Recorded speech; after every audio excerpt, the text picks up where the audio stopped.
Assalamualaikum warahmatullahi wabarakatuh.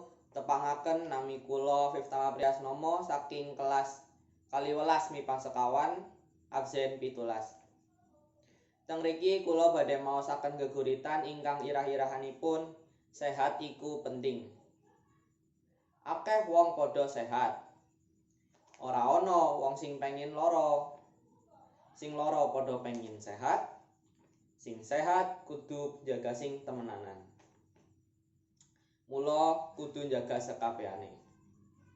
Wong sehat ora mung mangan turu, uga kudu dedonga. Dedonga marang Gusti Allah.